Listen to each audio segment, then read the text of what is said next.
I can think of very age, very age, and I think I have to credit a lot to first to my mom. And my mom carried me when I was still in her belly, and she already toured country. She's a professional pianist, and so that really, I think, planted the seed in me that I appreciate music. She's a pianist and she graduated from the conservatory, and so she worked really hard. And in those days, they have to go to countryside, they have to go to factories to entertain um, workers. So they travel a lot, always on the road. And she was pregnant and she still worked. And and also I realized that when I was younger, I did not appreciate my mom and my parents. And thinking back, they really influenced me in many different ways. And like when I started to play the violin when I was 11, and my mom took me to lessons, every lessons. My mom cooked meals for my teacher. Um, she copy music. In those days, we have no copy machines, and there's no copy stores where you can copy your music. There's no stores you can buy Western music, either etudes or works like sonata or concerto or anything. So my mom would copy by hand, and they cut those like a ink pen, right? They cut that head, and then become flat. So mm, they meaning a lot of people copy music, and they will like still use the ink to write those notes because the tip of the pen become kind of a flat, so it's easy to draw like a quarter note. So I would say early, I had a lot of I would say caring and influence from my mom. And now back to my father, he had some kind of impact in me. It's not very direct because we did not live with him. I don't remember too much about living with my father. That's another story. My father and mother, they divorced when I would say 10 years old, something like that. Um, Now, but one thing about my dad, he's very artistic. He is a amateur photographer, so he would take pictures a lot. And later, in the 90s, he would play around with the video cameras. Yeah. And when I remember when I was very young, I saw him develop black and white pictures in the bathtub.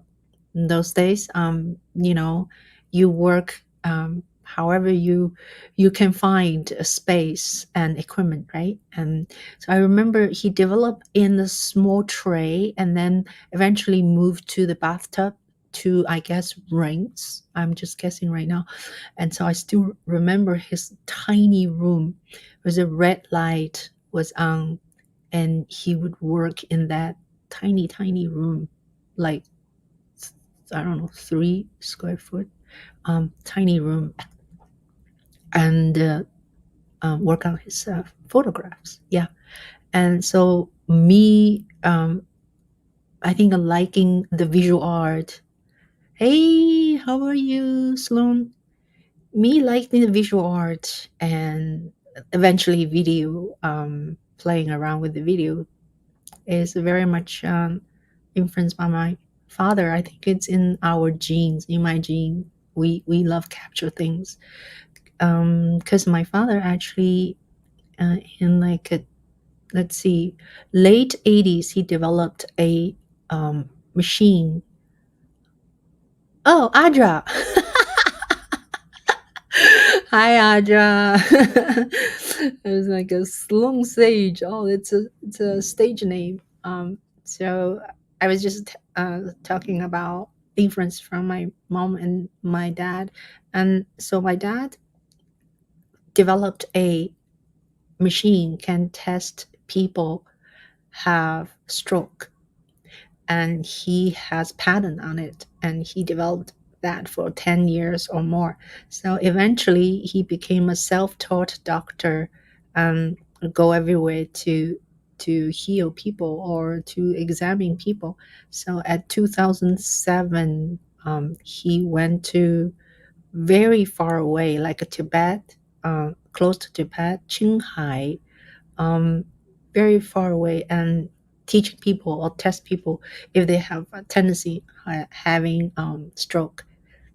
But ironically, after lunch, like in the morning is the lecture, after lunch, he had his first stroke. Yeah, and that was mainly triggered by diabetes. He has diabetes, so yeah, it's not a it's kind of sad. Like he spent so many years developing this device, then eventually it did not save him. So he later on had several more stroke, and then several stroke, and then he lost his mobility on the right side half, and then he lost his speech. So for someone who loves to coaching people and helping people and heal people, that is very, very hard. Hi, Lewis. Can you guys hear me? So, yeah. So, what was I saying? So, my mom and my father was a huge influence in me, and um,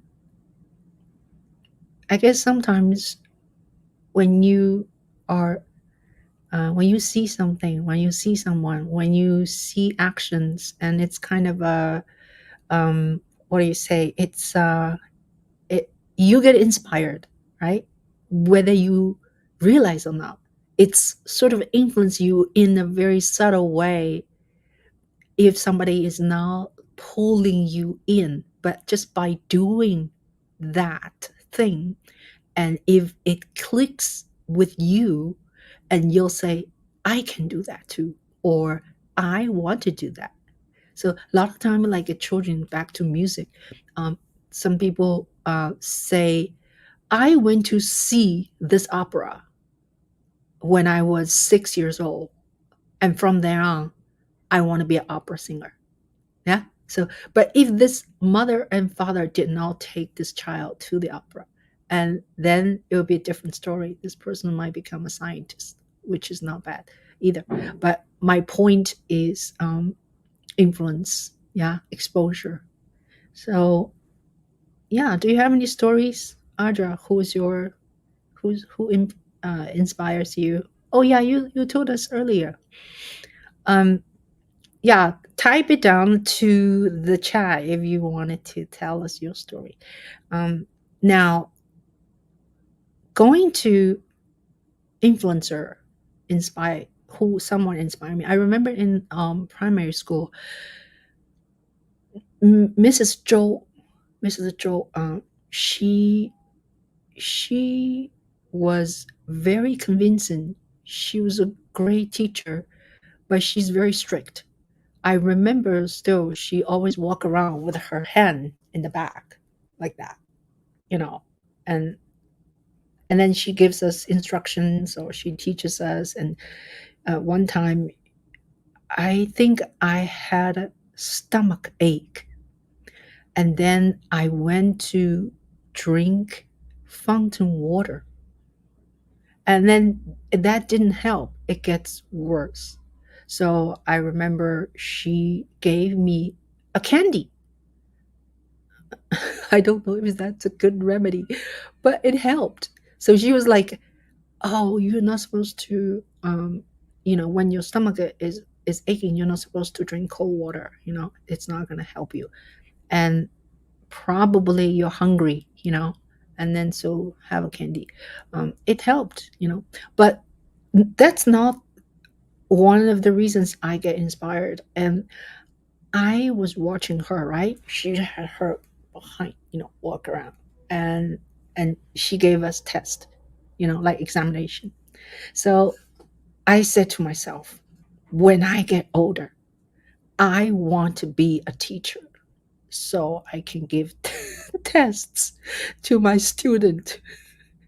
So yeah, I was like, I was really taken by this power. Yeah, this teacher has such a power who can give us test, and so that's one. And then thinking back when I was a adjunct professor at St. Joseph's College, I got that job in 2004. Yeah, after moving to New York not so long. And I teach people music appreciation. So it's not really a hard, difficult course. It's more like you know, I want to expose to my student classical music and teach them the different period, the different what do you call, style of music and terms, and including jazz. So it's I don't give them so-called test, that often, but we have a final and we have a midterm. So every time when I do midterm or final, I actually think about Mrs. Joel. Yeah, teacher Joel. We call teacher Joel. Yeah. Anyway, so that's one of the person who influenced me, or I would say inspire me to be a teacher or instructor or coaching coach, right? Yeah. Now moving on to another kind of a small incident, maybe you can call it small, you can call it big, is that when um, my mom took me to Shanghai Symphony Orchestra when I was, teenager, and I was watching these people play, especially the violinist. At the time, I don't know what to watch. I don't know how to listen to music, but I was watching the violinist, playing, and I was like, okay, that looks really, really nice. Looks really cool. Yeah. And looks really pretty when you're a girl, you play the violin. So that it was one of the reasons later on I started to play the violin. Yeah. So exposure. There's again, yeah, it's a story of exposure. Yeah. And now moving on quickly to about teenager. Yeah. Sometime like I don't know, between 12 or 13 years old. I was educated, I was exposed by the idealism, communism, that three classes of people, they are the best class. Who are they? Workers, farmers, and soldiers. Okay, military people. Now, I really like military soldier, female soldiers, the way they look. So I own Navy outfit, ground, Army outfit, and then what is it? There's like an airplane, Air Force. Yeah, there's three different colors. So I own all of these outfits, but they're kind of a fake, but they're not real from the army. But so that shows how much I like wearing those things. So one day I came home, I told my mom, I said, I was so happy. Why is that? Oh, I followed two female soldiers and I followed them for a long time. I just walked with them and I felt so awesome. Yeah, so accomplished. I was like a 13, 14-year old, right? So that just shows that kind of influence, that kind of sort of education from childhood has a lot of weight on someone's growth, right? Eventually, long story short, I became one of them. And at that time, in those period, playing musical instrument or singing or dancing in the military orchestra considered really nice job, considered like a very, it's like a, you got into Ivy League school, because at the time there's no college. Yeah, the college was closed, and it was like in the tail of the Cultural Revolution. Yeah. So yeah, so I went to army, right? And had no idea what do I expect.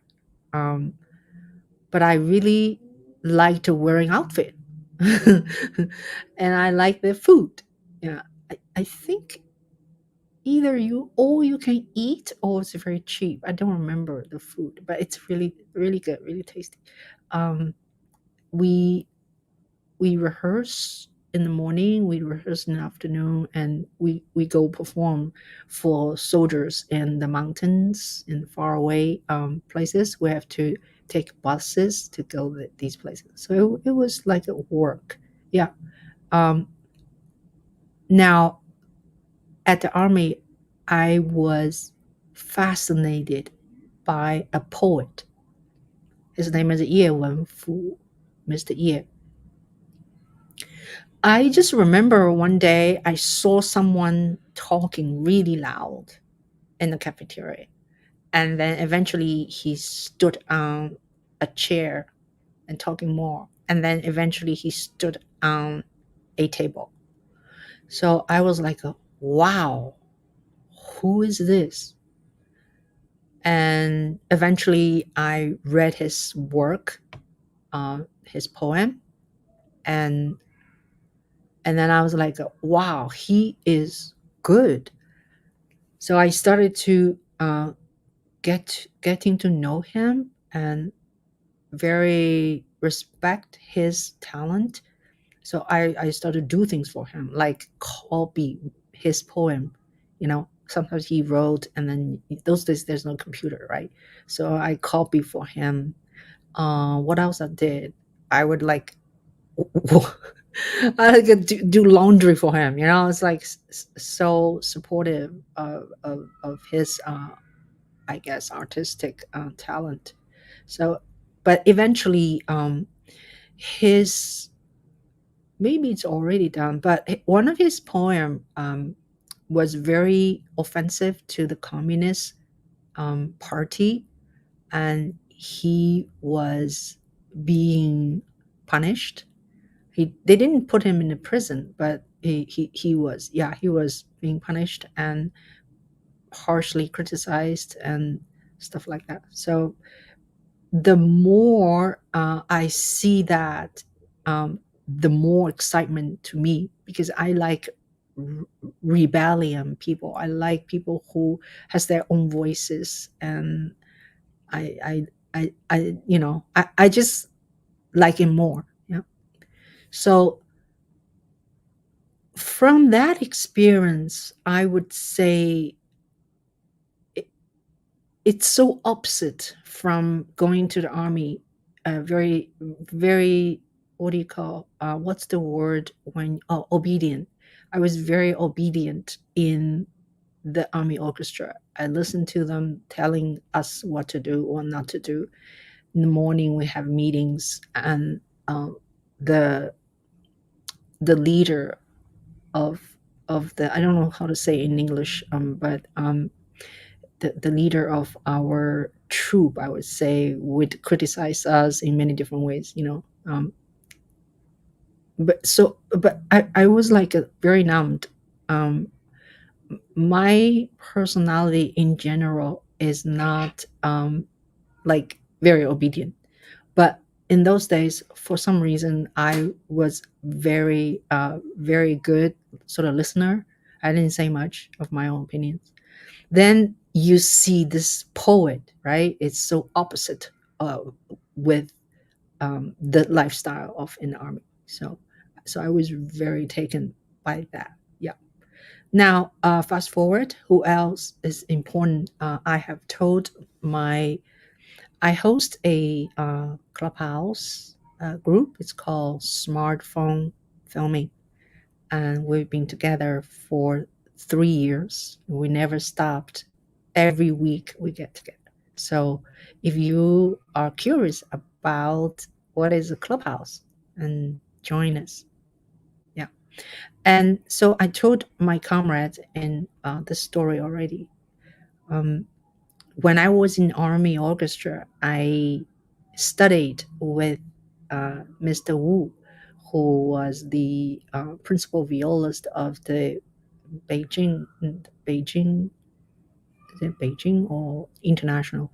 Beijing ballet troupe, and so ballet company. And so I studied with him, and he has quite a lot of students. Maybe eight or 10 students. So we all go to his house on New Year's Day, and one New Year's Day, um, he said to me, he said, "You, you, do you have anybody who lives in United States?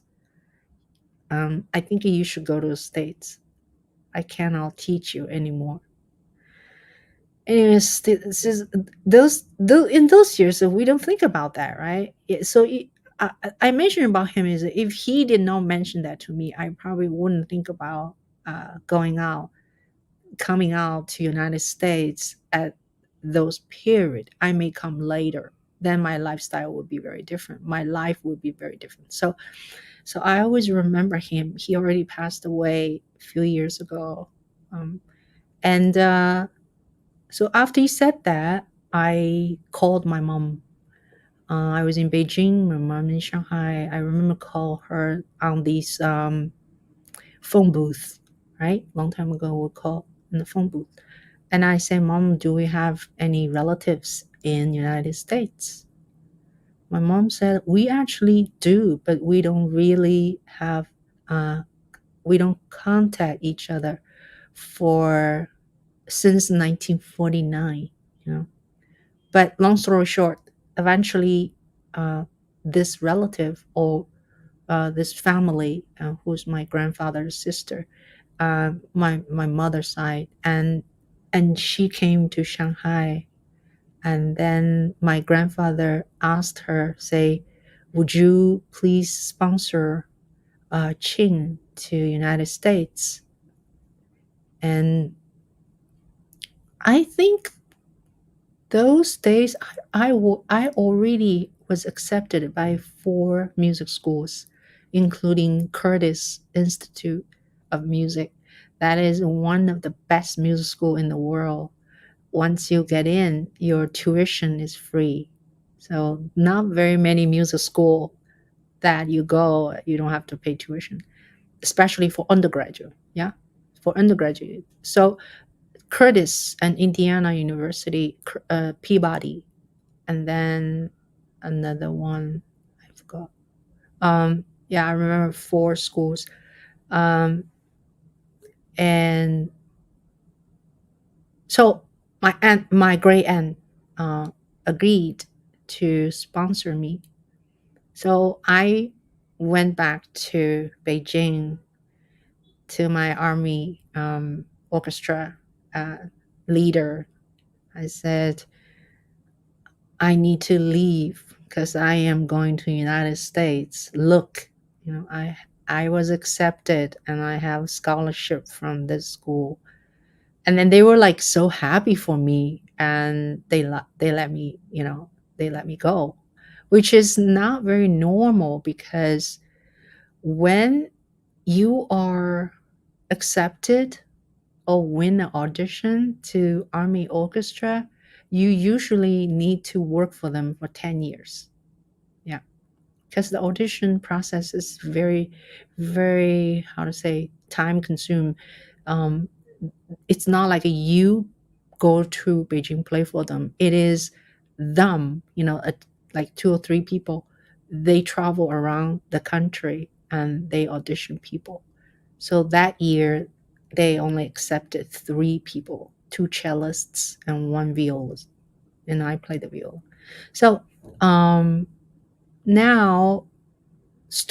long story short again, yeah, if it's not my teacher from ballet orchestra in Beijing told me I should come to United States, I would not have gone that path, right? So now, grandaunt decided, after I left Army Orchestra, a month or two later, the grandaunt decided not to sponsor me. And I have a feeling it's because the when someone sponsors someone and you need to show your tax return, your income status, your bank account, I think it's all too intrusive, to them.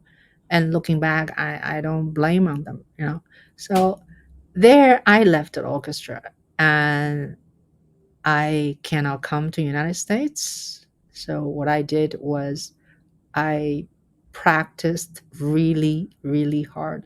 Like I practiced 6 hours a day and auditioned for uh, Shanghai Conservatory of Music, which is one of the best conservatory in Shanghai. So I got in to the conservatory. Yeah. And then every year I kept in touch with a professor from Indiana University. I would send him tape, after every year I send him those days, those cassette tape. And so after I finish my 4 year conservatory study, then the very same year, like after 2 months, I came to United States. Yeah, so I got a full scholarship for studying viola at the Indiana University, and also I teach at I was my professor's assistant, so I got a little bit money every month. So why do I tell the story is because one thing, yeah, leads to another. I always believe one thing leads to another. So this is like a one thing. My teacher pointed at me at one direction, and then if he did not say that, I probably would uh, be in the army for another 10 years, very easily. Yeah, and sometimes we are sometimes we want comfort. We want the comfortness of not moving, keep the same thing, right? It's comfortable. But I think, Chinese has a saying. It says, 树挪活，树挪死，人挪活. Okay. If you move tree will die when you move. If you move people, people will live when you move. So people will live, yeah, when people move. Tree moves, tree will move. When you move tree will die, yeah, something like that. So yeah, and so this is one story. And do you guys have any questions, and do you have any stories you want to share? So it's Friday, right? What are you gonna do Friday night? Anybody have any stories? Audra, I cannot wait to see you in New York. Okay, you should come to see the jazz festival you are working with. All right, so move on to another inspiration is that after I came to United States, I was very lucky. I have met someone very special. And now, before I tell the story, my takeaway of this whole talk is that the older I get, the more I realize that when you meet someone, okay, or a group of people, when you meet someone and you have this very special relationship, or workmanship, or roommate, or teacher, yeah, or boss, whoever is this person, if they treat you really well, if they are so special, and you need to remember this kind of person, this particularly kind of person is never going to come. Yeah, you may meet another person is just awesome as this person, but the person you spend time with, you really I'm not even saying love, you really enjoy, or you really inspired by this person, and you treasure it, because this kind of person will not come to your life again. Now, so back to my another story of in when I was a student in Indiana. So I met this really amazing person, and I had no idea how amazing he was until like 15, 20 years later. Because at the time I just came to United States, I thought all Americans are like that, right? I have no idea. I have nothing to compare with. So what happened was, my teacher, I have a Hungarian viola teacher at the Indiana University. By the way, Indiana University Music School is one of the top music school in the world, or in the United States. So if you don't know, and the campus is in Bloomington. Yeah. So my viola teacher is a Hungarian, right? So I had my first or second lesson with my viola teacher, George Janser, and was playing, even remember, Homo Sonata. And in those days, when you play a piece of music, and the teacher usually want you to do the fingering and bowing. Fingering means the left hand fingering. You label 1, 2, 3, 4, and the bowing is with the right hand, right? You have bowing, and the teacher, your viola teacher want you, or piano teacher want you to copy their music. In today's world, I think it's slightly different. Today's world, teacher will encourage you to do your own fingerings and discuss about, how effective the fingering or the bowings are, right? So my Hungarian viola teacher said you should borrow music of Joe. Okay, Joe, that's the person's name. And so we connected by phone, and then Joe came to school, to the music school. We met in the lobby, and I saw this very very short, energetic, and 82-year-old man was waiting for me with his music. And then he said, would you like to, have some tea with me in my house? Because his house is like 5 minutes driving. And so I went with him in his house, and we really had a tea. He has these Chinese, teapot, and he made a Chinese tea for me. And we talk and talk and talk, um and then all of a sudden he's like, would you like to move in? I was like, whoa, I don't even know you. Um, so I forgot what I said at the time. And later on, I asked my professor, I said, who is this person? He asked me to move in. And then my professor said, okay, here's the story. Joe's wife died of cancer, and Joe was very depressed, and Joe wanted to, end his life. So Joe has the executive. Joe has, people help him and power of attorney, and they suggest ha, Joe have student live with him you know, in his house. So the person is a couple lived there. They were leaving. So when he saw me, I think he asked me if I want to move in. But so that's a very interesting proposal, without knowing me very much, and I don't know him. But it turns out, and then I eventually moved in about 4 weeks ago, 4 months ago, because I already stay in dormitory in university. I cannot just move right away. It turns out he was amazing. Musically, first of all, he played with Chicago Symphony as a violist from 1936 to 1976. Yeah.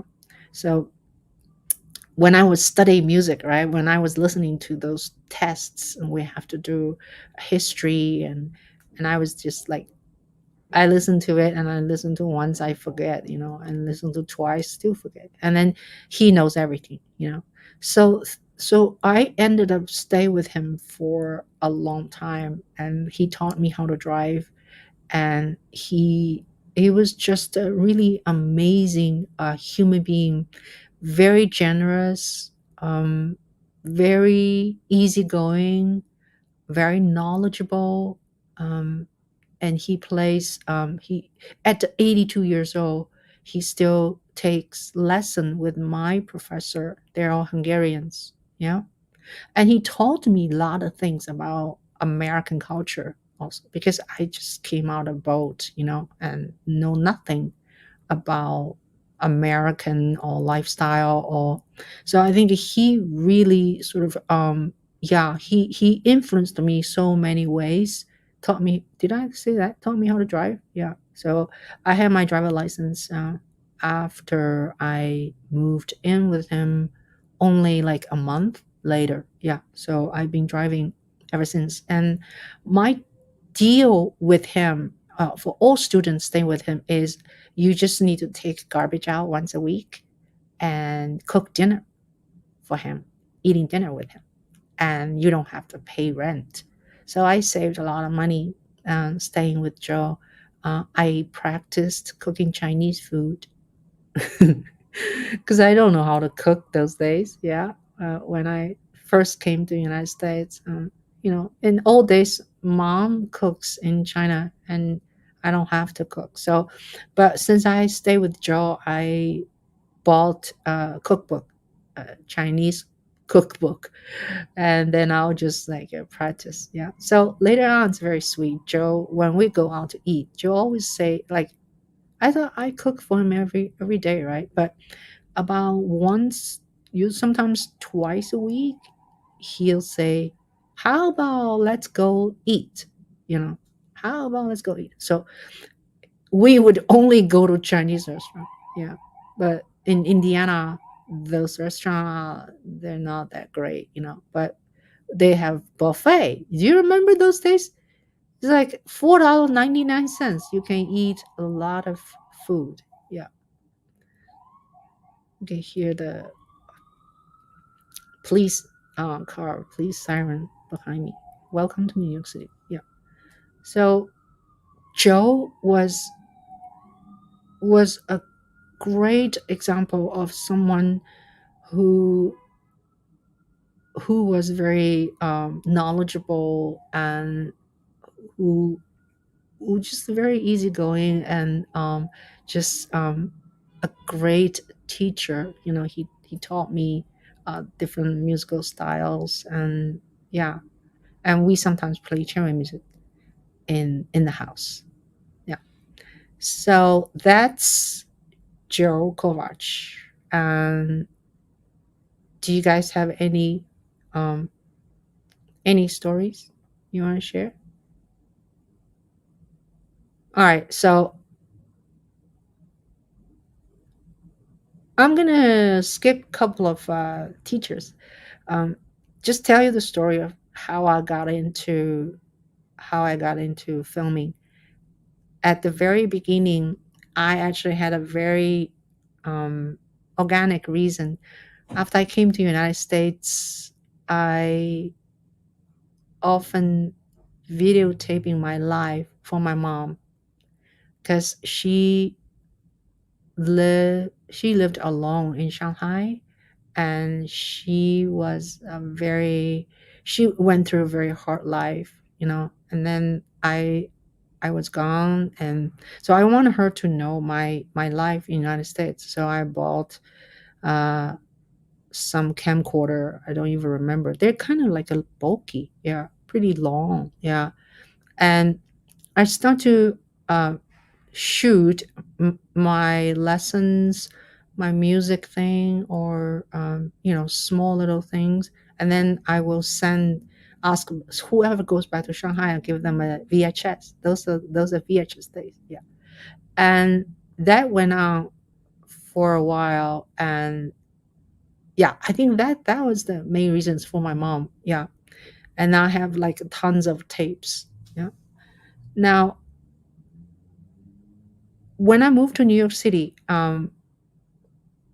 I started to play a string trio, and so you know, I was busy making music and managing the trio, and also getting concerts, yeah, and practice. But very quickly after I moved to New York, I was pregnant with my son. So that leads to another inspiration, that when my son was born, I started to filming him very early. So that's another inspiration, another cause, another, I would say, influence for me. So I started to filming him and every step of the way. So I have tons his recording, his tapes, and then eventually at age 4 or 5, Sean started to play, um, to play the violin. Went to Special Music School of America in Manhattan. So then I keep shooting. Then during the recital time, I would record for Sean, and sometimes other parents ask me to record for them. So I started actually making money by shooting concert. Yeah. So for a while, actually, I was quite busy of shooting concerts for people, even for professional musicians and ensembles and stuff like that. So my filmmaking and videotaping, when I think deeply, was still from my family tie, right?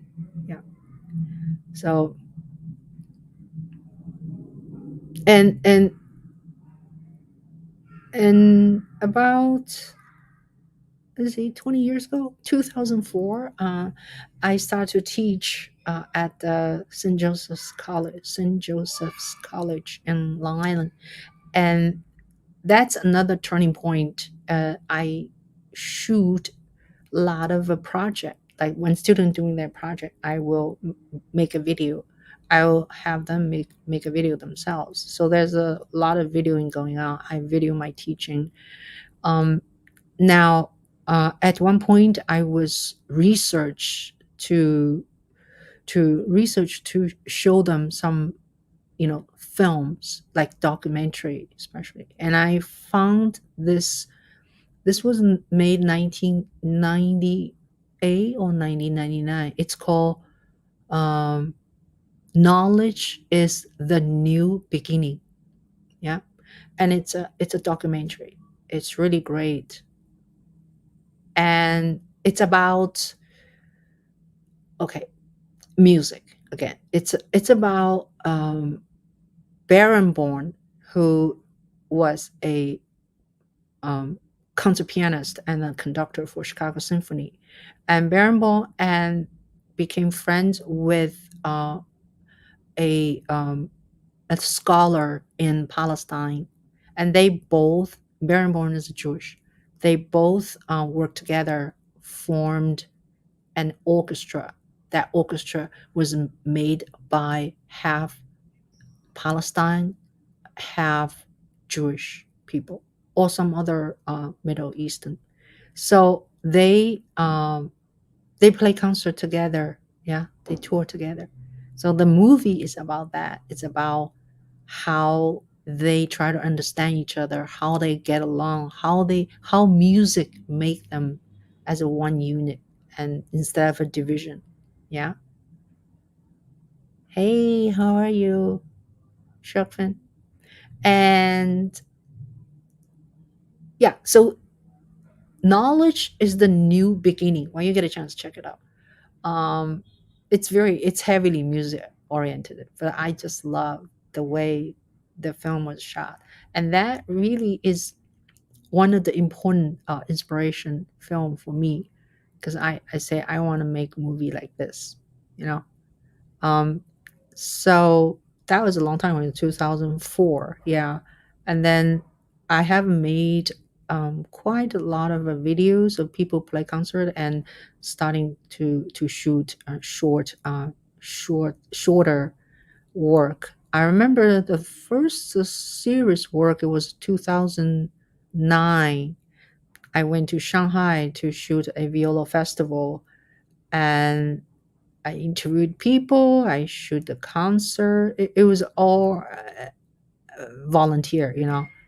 And then looking back, the color was not very good, you know, the cut was rough, but the story was really good. The rhythm was really good. And so the Shanghai Conservatory of Music at 2018, yeah, 10 years later, and hired me to do the same festival because they like the way I told the story. So, and then another important film I made, it was called One Day on Earth.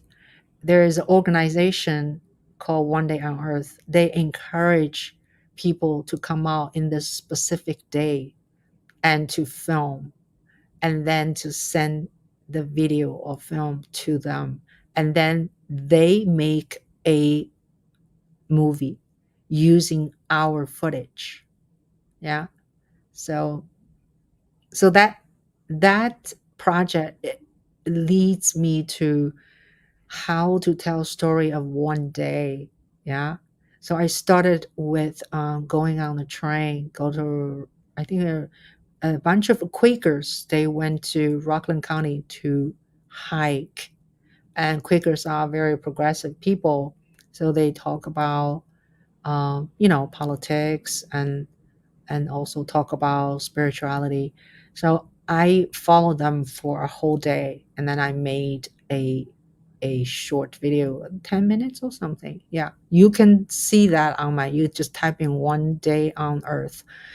And looking back also, the early works kind of the transitions are a little rough, and and again, color or sometimes sound, audio, there we have saying, if there's no audio, there's no video. Yeah, so you'll be very careful, have great audio. But in the other hand, if I did not go through making all these imperfect videos or films, and I would not have the first hand of correcting myself, right? You just have to practice. And so many things you cannot learn from watching YouTube. Those days, there's no YouTube. YouTube starts what, 2007? Um, so many things you cannot study with YouTube, nor a book, right? Or a DVD. You just have to do it.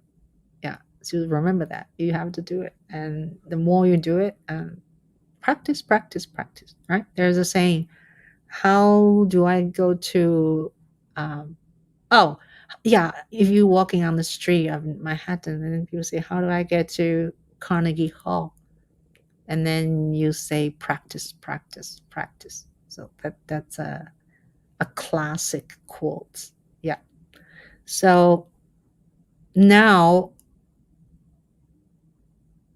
I think I think people can study things by themselves, but also if you have the time or if you have the resource, it's not a bad idea to go to school. You can go to school for 4 years, 2 years, 1 year, and even shorter. So I decided at 2008, yeah, I decided I'm going to study how to make a video or the whole spiel, right? Because I never really went through the course of how to do it. And I just did it on my own, never know how to editing. So I have cases of tapes, they're from, yeah, what do you call, high A, um, what else? This is three different formats of tapes, plus you have, what do you call, VHS, right? So I decided I'm gonna go study. So 2008, I went to NYU. I know they have good um, filming department. So I took a crash course. I believe it was like 6 weeks or 8 weeks. I don't remember exactly how long, but um, yeah. So that course really was very important to me. Because of that course, I learned how to edit. It puts me in a good direction, and I met some filmmakers. I was very very influenced, very very inspired by my teacher, and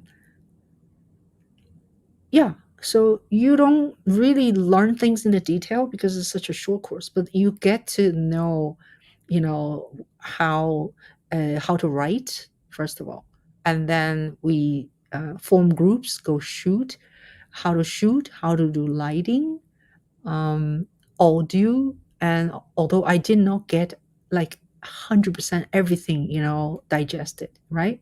But you get a dosage of everything.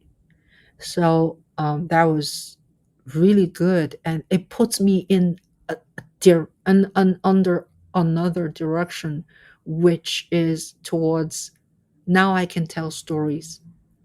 Because if you don't know how to edit, it's really difficult to tell a cohesive story, because all your shots is sequence after sequence, right?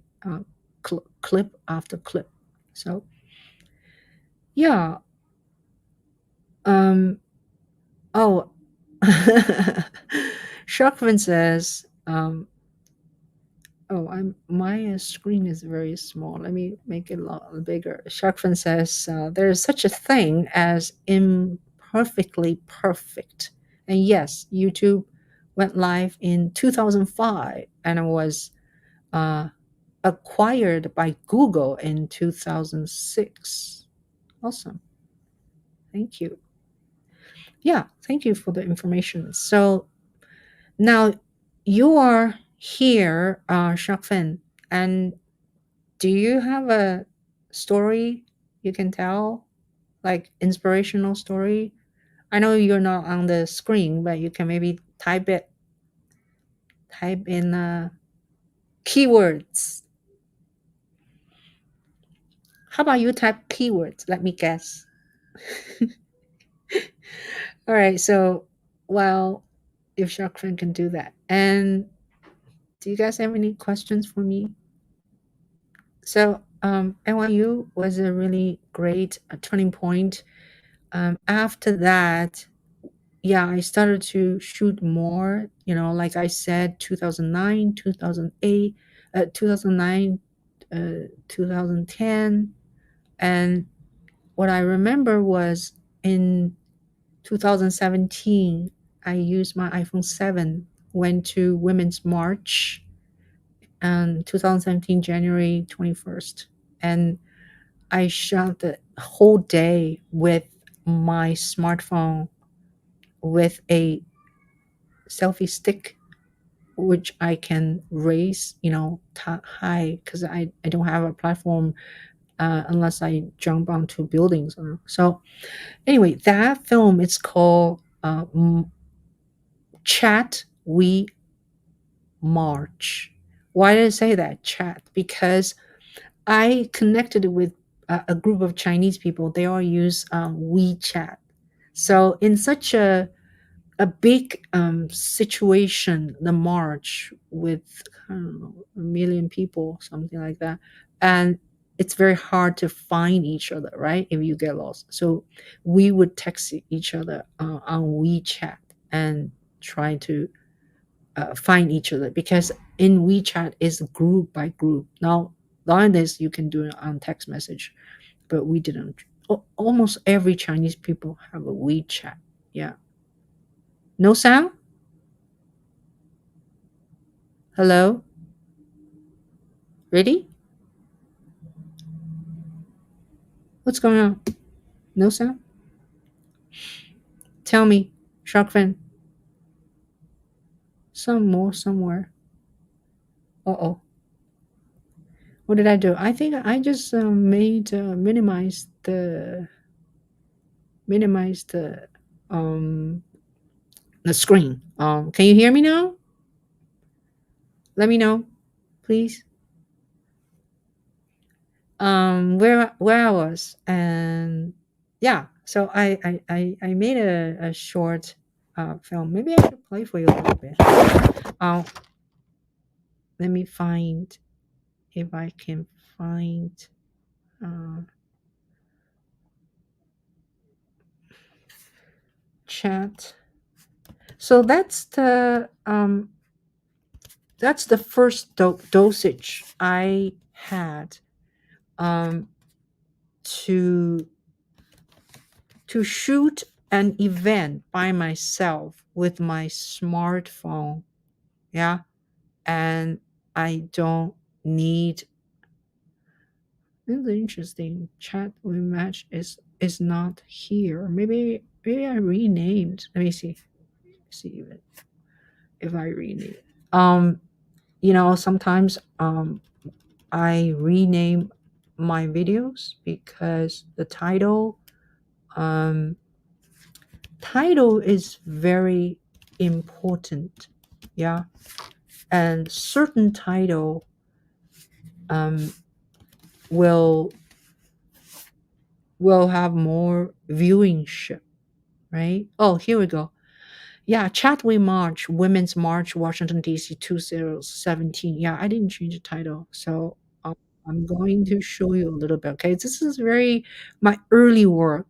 Yeah, I'm very proud of it. Can you guys hear me?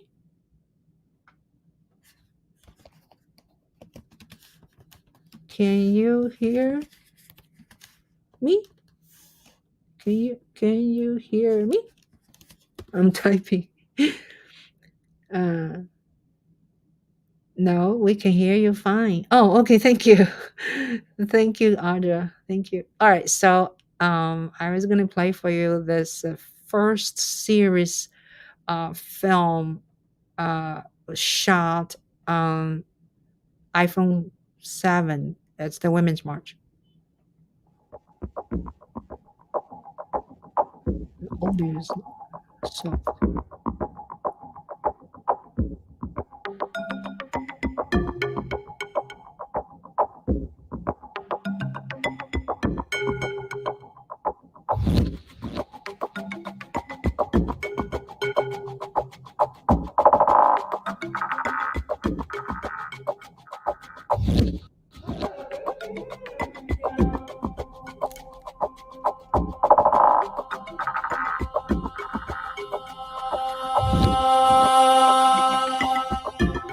This soundtrack is from my brother.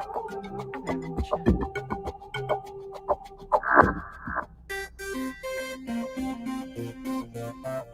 Hi, Paul. Nice meeting you. I drove 7 hours to Paul Washington, House. D.C. We are at the Gas Vista station. Seems a lot of people already here. I don't see this kind of thing in your city. Huh?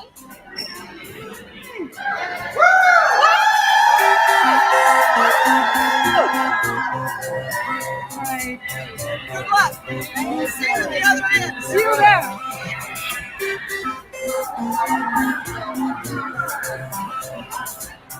Can't stop. I can tell you again.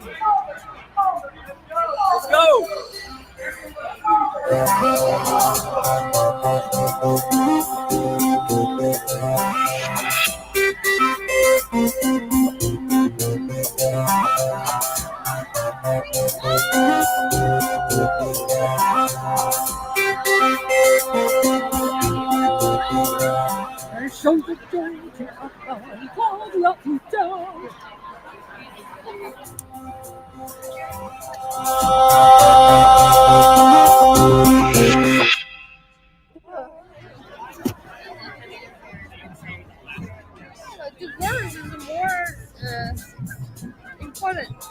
So, tell me one more time where you're from, please. Bellevue, Nebraska. Michigan. I'm half Chinese, so my dad is Chinese. Yeah. Well, basically, that's what it is. We're here to march for everyone. I mean, obviously, my children are not white, and I have 2 girls, and I have a gay transgendered son.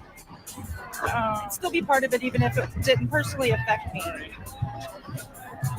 I'm here because I want America to be a force of kindness in the world. And it's not all about America all the time. I mean, America's great. I love my country. But I want us to be a force for good. Okay, I think I have some issues with my headphones. So anyway, yeah, so that's a kind of a interesting the beginning of my cell phone shooting career. And after that, I went to more protests and more rallies, and that was 2017. Yeah. So in between, probably I made, I don't know, countless. So if you go on to YouTube channel, just type in best short films by Ching Juhl. So you're gonna see a lot. So eventually, many of you in the audience already know my story, and I happened to just follow an event on May 14th, 2019. I had no clue. I just went because my friend went. My friend wants to go. So I went and I shot a rally for Andrew Yang, who is running for primary Democrat candidate and race. So I saw the whole event. I was so moved by the people, and not necessarily by Andrew because I don't know him yet. And so after that, I went to more events. So long story short, I followed the whole movement for almost a whole year with my smartphone, iPhone 11 Pro, and I shot about 200 hours of material, maybe more, 200. And then 2020, yeah, 2020 March, that is COVID came. Andrew Yang suspended his campaign 2020 February 11th. So yeah, I went to New Hampshire and Iowa and Connecticut and New York and 4 states and 12 cities by myself. So now, in talking about inspiration, talking about influence, I think one of the major influence, like I already said, was I was moved by people. Yeah, I had no idea where these people come from, and they're so passionate. Why are they doing that? So I met so many great young men. So my film is called My Young Men Diary. Yeah, and one of the person who inspired me was Nick Rivera. Yeah, Nick lives in Connecticut. Yeah, so he would come to New York City to canvas for Andrew. And very interestingly, when I was at the rally on May 14th, I know nobody, I was going to set my camera in the back. There's a media platform. I had my skinny tripod and my iPhone, and I tried to snuck into the crowd of media people, and they just like, oh, you shouldn't be here. This just drove me away. Even I had a credential of New York State, police credential. So I was like, okay, you don't want me to stay here, right? It's far away anyway. So I went all the way to the first row. The first row, there was nobody there yet. It was 4 o'clock, the meeting was 7 o'clock. Yeah. So I basically just set my camera in the very front of the stage in the middle, and the audience barricade started, and I stood there for until 7:30. So I got a really great shot, right? And then after the speech of Andrew Yan, and he came down, and a lot of people went to greet him. There's no way I can get into the line because it was really long, a lot of people. So I just turned around, started to interview people. Yeah, I just want to talk to people. Why are they here? Well, I have no idea. So one of the person I interviewed, that is Nick Rivera, with his sister. They both came. Yeah, so I interviewed him. And then after that, it was interesting. I haven't seen him until November. That was like May. So Nick was wondering, because I told him, look for it. I'll put it on YouTube.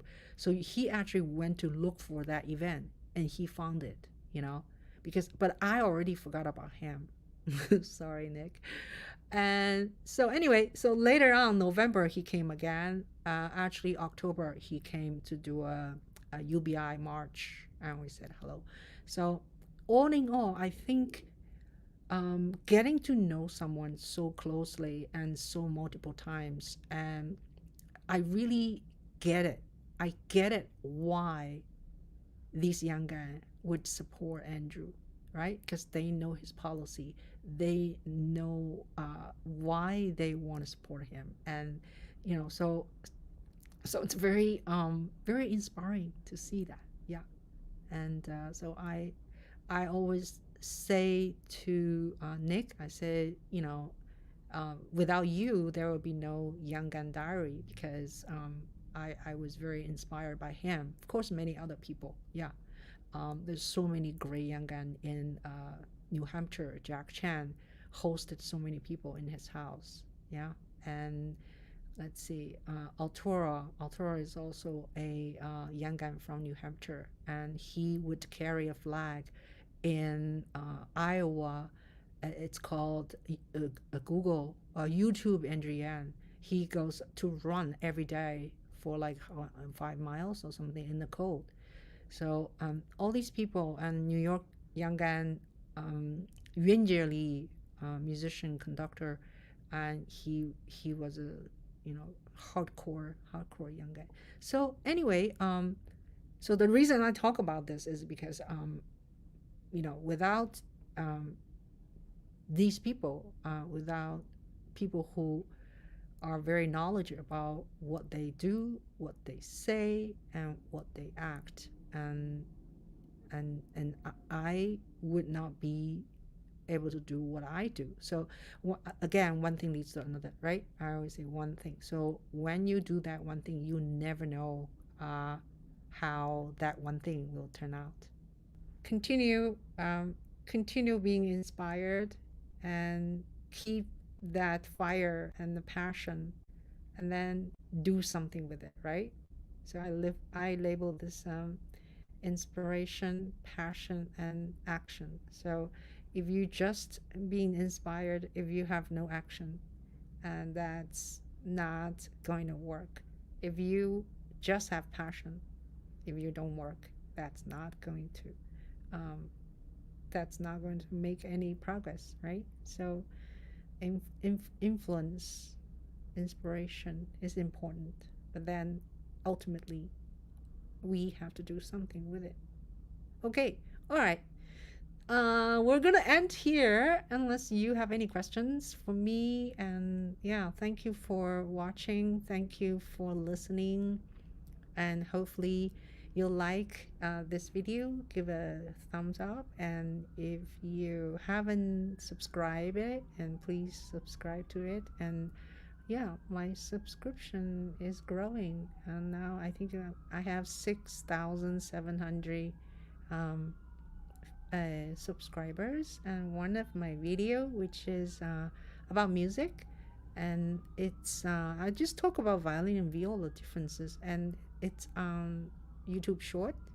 I think I got like 335k viewers. Isn't that crazy? Like every week I got 1,000 people watching, 1,000 added viewing show. So yeah, and I would recommend for all of you, if you want to say something, if you have something to say, really get a YouTube channel and do the YouTube shorts to start with, okay? Because it's only 1 minute. You're not allowed to talk more than 1 minute. So it's very short, and it's not easy, but just do it. All right? Okay. All right.